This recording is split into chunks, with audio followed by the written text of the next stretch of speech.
views and opinions expressed do not necessarily reflect those of Access 4 Wayne, the Allen County Public Library, or any other supporting groups.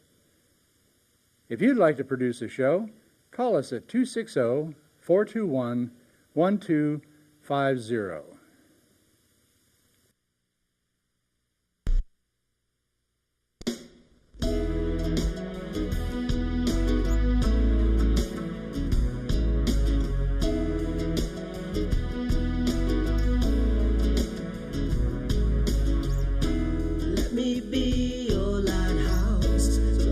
Show you the way. Let me be your shining light. I'll keep you from drifting away. I'm the one that makes you try. Hello, this is Patty Hunter of Patty's Page. Today we're doing a special. It's a half an hour, of course, and it's all about the pipelines and Standing Rock. Why it's wrong to have the the government to put it through the Native American Lakota land. So to my right is Terry Doran, like I said, and we're going to be talking about the pipeline, and he also has a poem about Native Americans. So here we go.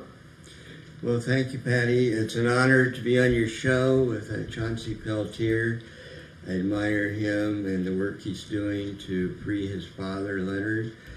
Also Ken Noland, your flute player who performed at our River Drums and Cherokee. So to be on with both Native Americans to talk about this very important project, protectors, is an honor. I want to thank Katrina Mitten, who's in Miami, Indiana here.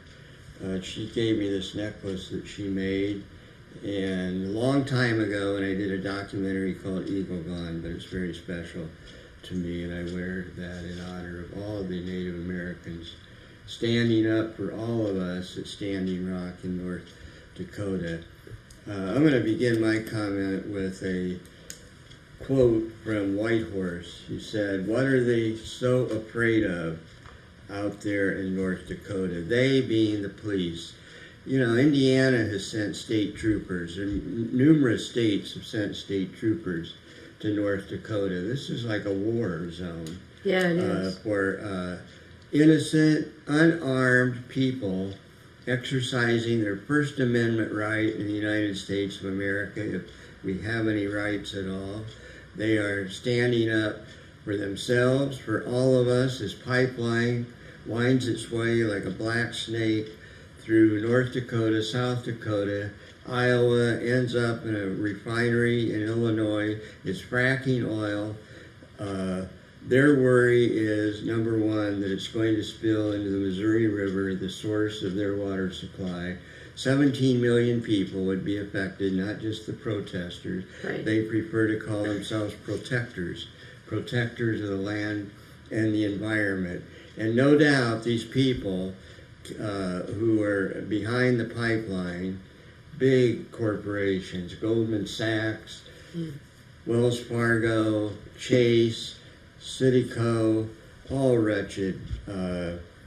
Kelsey Warren is the CEO in charge of it. Kelsey Warren's worth about $5 billion. So this is ridiculous that we have a system that values people accumulating that much money. This is what happens. Human beings cannot handle power. I have another question. It's like a virus. I have a question. Where was it supposed to go first before I went through? It was going to go through the city of Bismarck, but Bismarck has clout. They have mayors, the state has a governor, so they rerouted it through Native American land. Now, I have had people complain to me, but this isn't, they're trespassing.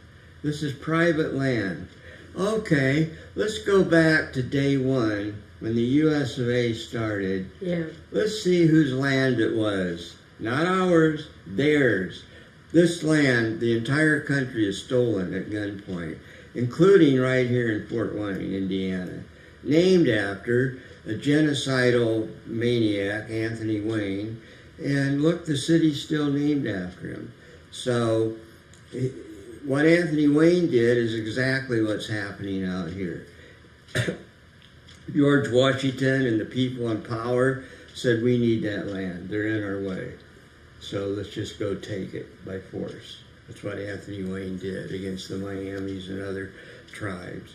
So it's going to wind through Bismarck.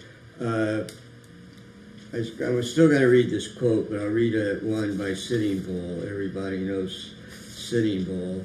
He says, these people, he means us, Europeans, white people, Settlers. have made many rules that the rich may break, but the poor may not. So if this pipeline was going to go through the White House, Arlington Cemetery, Wrigley Field, you think it would work? No, they wouldn't even consider it. This is what he means by 2 sets of rules. They go through Native American land because Native Americans are poor.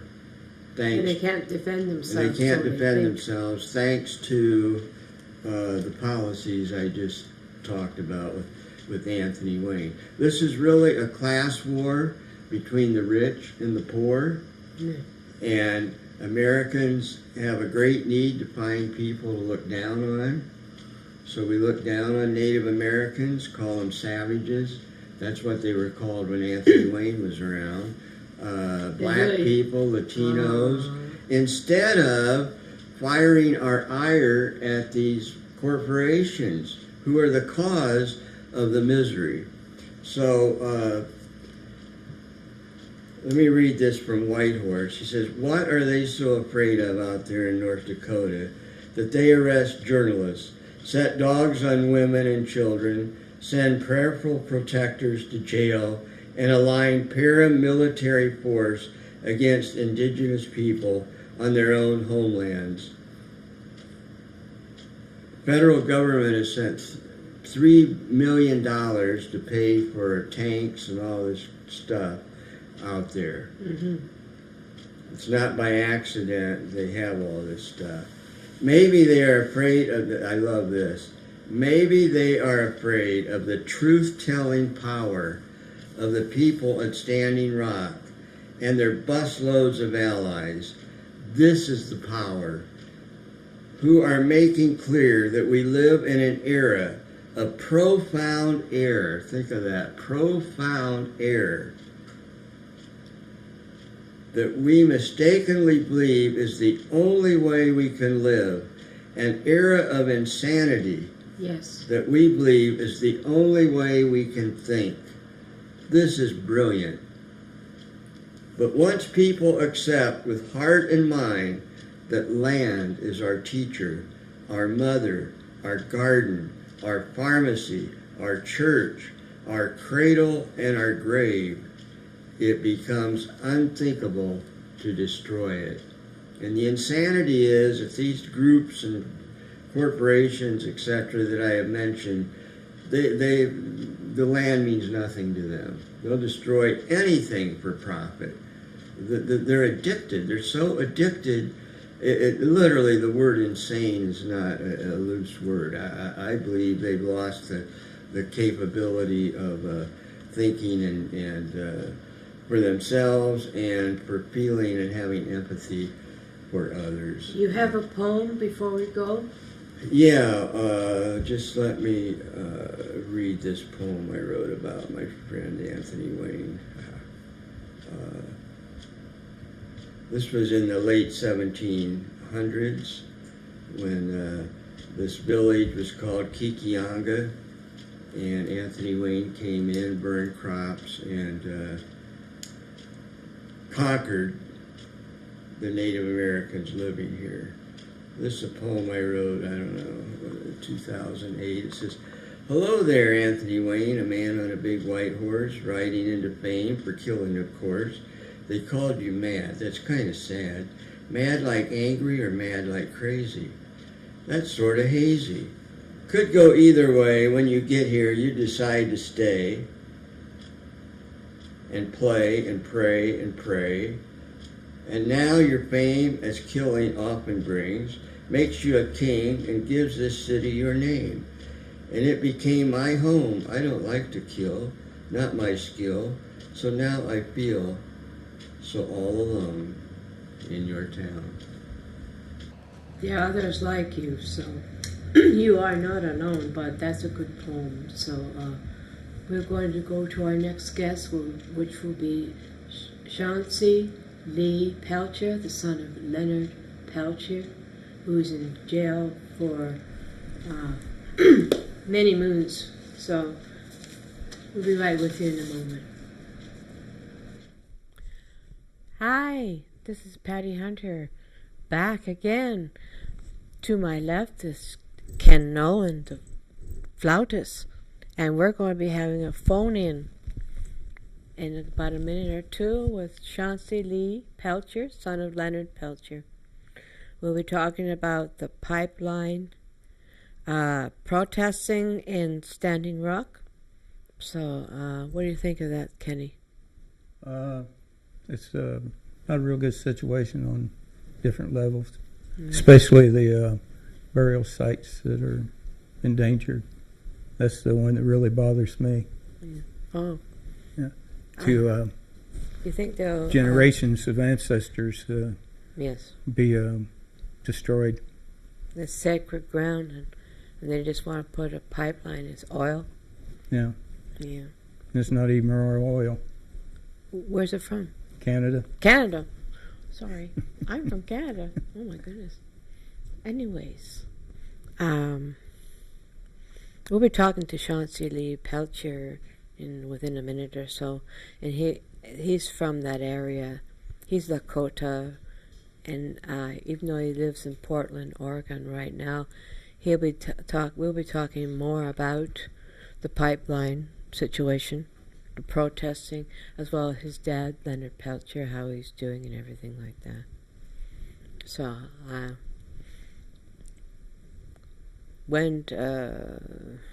how are you? I haven't talked to you for a while. I'm doing pretty good. I'm doing better than I have been. Yeah, good show. Feeling much better. That's good. So, oh, Chauncey? Is Chauncey there? Can you still hear me? Yes, I can hear you. Oh, hi, Chauncey. That's a little loud. Hello? Oh, can you hear me, dear? Okay, just a minute, Chauncey. Oh, okay. We'll be in this. We'll be there in a sec. Chauncey should be on within a minute. We're trying to get you back into the studio. Okay. We'll continue to talk. So Chauncey should be here any second. So. Can you hear Patty? Not very good at all. Can you hear me, Chauncey? Now, still a little bit better, not much. That's more better. No. No, we're echoing. So, these need to be up. Okay. Wonders of technology. Wonders of the technology is true. Let's turn down the studio light. Okay.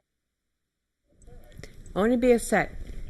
We're just getting everything ready in the studio, control room. So you'll be later on, Kenny, doing some. Yes, I can't hear him. Can you turn him up? Yeah, I can hear her real good now. Oh, I can hear you too, Chauncey. Long time no bother. Yeah, how you been? I'm bearing good. Good. We have Ken Noland beside me, who's Cherokee from Indianapolis area, Carmel, Indiana. Oh, right on. No, not Carmel. I don't have a passport for Carmel. Oh, Carmel. Carmel? I'm on the far east side of Indianapolis. Oh, okay. So we are chatting away about the pipeline protest in Standing Rock. Do you know, Yeah. have you been there? Yeah, I was there about a month ago, Standing Rock. Yeah. And I think they said they were down to about 3,000 people in the camp, 2,500. I've seen the people from the front lines going out every morning, which is a pretty good sized line of vehicles and everybody going out there. Yeah, they're really they're really putting their necks out there just trying to save the water. A lot of these people are just out there with prayer, and I want to call them the Goon Squad, because that's what I remember it being like in Pine Ridge with my father, reading about it and everything. The Goon Squad was murdering everybody. That era between 75 and 76, where there was 200 Native Americans murdered and mutilated. They're just not wide open like they were back then. They're still getting away with mace, fighting people, arresting people for protesting. Oh, yeah. It's just a different era, and they're just they're not as radical, I guess, as they were in the 70s on the protesters. Are you with AIM? What's that? AIM. AIM. Am I with AIM? Yeah. Yeah, I'm joined up with an AIM chapter here out of Portland, Oregon, the Warrior Society. Yeah. And the reason I run with this AIM group is because I've been seeing, before I got involved, I've been watching and I've seen these guys doing stuff like I've seen and read about my father doing, helping elders. These guys, like one of the guys, Nara, had passed away and his family was trying to get here. They went out and had garage sales and raised money and helped his family get here to the guy's funeral. One of our elders, John, he was about ready to lose his place. The landlord was selling it. Oh, yeah. They raised money to help him put a down payment. He's got 4 kids living with him. They helped raise money so he wasn't on the street, and he's got a place to live, so we helped raise money for him for a down payment because the landlord wanted to sell the place, and the rent was comparable with him. So other than that, he would have got into another place where he'd been paying $1,200, $1,800 a month somewhere. Wow, that's a lot. Speaking of, That's high here in Oregon. so, with the things that's still happening at Standing Rock, did Obama himself was going to think about rerouting? Well, yeah, that's what I was told, and I was reading a little bit about the other day, is Obama's talking about rerouting. Rerouting what? The pipeline Yeah. farther upriver or farther downriver. No matter where it crosses that river, if it breaks, it's going to jeopardize the water for the human race. For everyone up and down the river and everything. Yes, they said there's 18 million people that drink out of the river. That ain't counting all the little overflow rivers that come off that, and just like the circle of life that comes around, goes around, even if it circulates into the ocean, it's eventually going to come back to the same spot. And as human beings, we cannot jeopardize the water like that. We are 90% water, and it's basically suicidal when we are putting our water in jeopardy. If you look at look it up on Google, humans don't even have the right to water no more. Nestle does. Now, something's wrong with that picture. That's right. God gave that to us as a gift for survival. And now Nestle has the monopoly on that. They got the money, honey. Unfortunately. Well, it still ain't right. I know it's not right. That's what I call human control. That is so not right. Ken, do you have some questions for him? The conditions weather is starting to really get bad at the people adequately clothed for the winter? Do they have what they need? Well, when I was there, they were telling me they needed military-type tents, stoves, teepees, and stuff like that they could that they could stay in through that type of weather. Any time of winter clothing, shelter like that, those big military green tents with wood stoves, they're going to need those. They're going to need lots of them. Do you think this is going to go on for a long time, dear? Yes, that's what I keep telling people is I got till January. Wow. I'm fighting for Leonard Peltier's clemency till January. Well, Standing Rock ain't going to go away overnight or by January. I'm sure it's not going to be settled.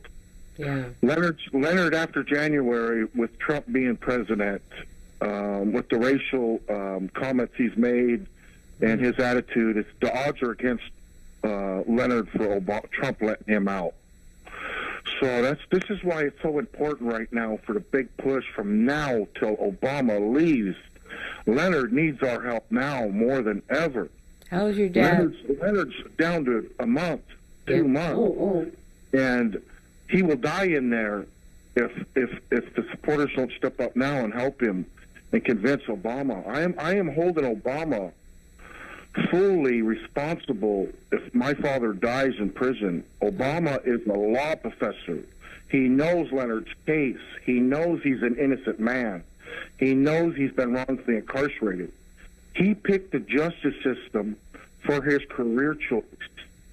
That's why it's up to him to do the right thing and honor the justice system, because if they went by the justice system, their own set of rules, Leonard would be a free man, and Obama knows this. How is your dad? His health ain't very good. That aneurysm, his diabetes, he's in a maximum security prison. He's not going to make it in another 8 years. Well, okay, we got Trump. 4 years. How old is he? He's 72 years old. Wow. But we got Trump, and if Trump goes through 4 years and we get another president, and that one goes through another 4 to 8 years. That's 12 years down the road again before Leonard's chance of clemency. At 72 years old in a maximum security prison with his health, the odds are against him. We are praying for your father right now. Yeah. For everybody and anybody to call and write that White House. This is why it's so important. Us American people cannot let this political prisoner die in there that was just trying to protect the earth like the people in Standing Rock. This is all linked together. This is what the strategy been for a couple hundred years. This is the same thing they did in Pine Ridge. It's the same thing they're doing in Standing Rock. They're just not being as violent, and nobody's got killed yet. So they're going to do it. They're going to push it through. Leonard stopped to take over the Black Hills. That's why it's important for us to support him and help him with his freedom right now. Chauncey? Yes. We love you and your dad and your family. How's your family holding you? Well, I'm also got a GoFundMe right now, and I'm trying to get my family to D.C. week in December, from December 4th to December 10th. We're going to have a whole week of Leonard Peltier in D.C. Washington, D.C. Washington, D.C. We have an event planned for every day of the week. I'm raising right now with my GoFundMe. I'm trying to get Leonard's kids there. Me, my brothers, and my sisters. This would be the first time we have ever actually all been together at the same time. Oh. We all need to go there and show our support for our father. This is his last chance, decent chance for freedom. You know, if Obama don't let him out, we could try compassionate release and all this and that, but this is his best chance right now for freedom, for Obama to step up and do the right thing. Yes. And honor the justice system that he picked for a career, and free Leonard, because he's educated about Leonard, he knows about Leonard, and he knows Leonard's been wrongfully convicted. So this is why it's so important for him to do the right thing and set Leonard free. I don't know how him as a law professor would expect American people to honor and respect the justice system when he won't even fix a wrong and make it a right himself. So how are American people supposed to honor this when he won't even fix something that he knows is wrongfully done with the justice system? This man spent 42 years in prison, and Obama could fix this and let this man go home. That's why I hold him responsible. If he was anything else but a law professor, it would slide by me. But he is a law professor. He picked that for his own career choice. He knows Leonard's wrongfully incarcerated. This is up to him. It's up to him if Leonard dies in prison. Then we have to put that's how I feel about it. We have to peacefully put the pressure on him. Yeah, you know. Because it's so not right. We have to wrong the right. And I don't even know my father because he's been wrongfully incarcerated for 42 years. Oh, that's a long time. Yes. Dang. So, where are you? You're living in, I live in Oregon. Oregon, right? Yeah, I live about 25 miles west of Portland, Oregon. Were you born there? Were you born in where were you born? Pine? No, me and my father are both enrolled in Turtle Mountain. Turtle Mountain. So we're Turtle Mountain, and we're Sioux from Spirit Lakes. So, but we're enrolled at Turtle Mountain. Turtle Mountain, but we have we're Turtle Mountain and Sioux. I'm glad. I know some Lakotas here. A friend of mine could use some prayer. He's in the hospital with blood clots in his heart, his lungs, and his legs. His name is Doc Shadow Bear. And may the Creator be with him and with you and with your dad. We will put this show on as soon as we can for letting people know what's really going down at Standing Rock and with your dad, Leonard Peltier. We love you, Chauncey. Well, thank you guys, and I want to thank all the supporters for Leonard. He needs your help now more than ever. Yes. And this is the time to step up and support Leonard's freedom. What? So, I want What to thank is your everybody. email, your website? My website is peltierjustice.com. PeltierJustice.com. Yeah, Peltier Justice.com. yeah. We got it up. Thank you. Thank you very much. And anything you need to know about the whole scenario, go to whoisleonardpeltier.info. Who is It's Leonard? yeah. Who's it in? Whoisleonardpeltier.info. That's basically a dictionary on the whole Leonard Peltier scenario, Yeah. and I'm also on the board of there. So you're VP on what? I'm on the board of who is Leonard International Leonard Peltier Defense Committee, which is whoisleonardpeltier.info. And the other? I'm the co-founder and the president of PeltierJustice.com. Ah. I'm impressed. I'm glad what you're doing for your dad. Oh, and I'm also the director of PeltierArt.com. PeltierArt.com. Well, listen, we'll chat with you again, dear, sometime in the future. We got to Thank go. Thank you very much. Thank you for your time. We love you. Love you too. Thank you. Bye-bye. Wow. Wow. Really, a lot of information. So what do you think of what he just said? Pretty heavy. Pretty heavy. Pretty heavy.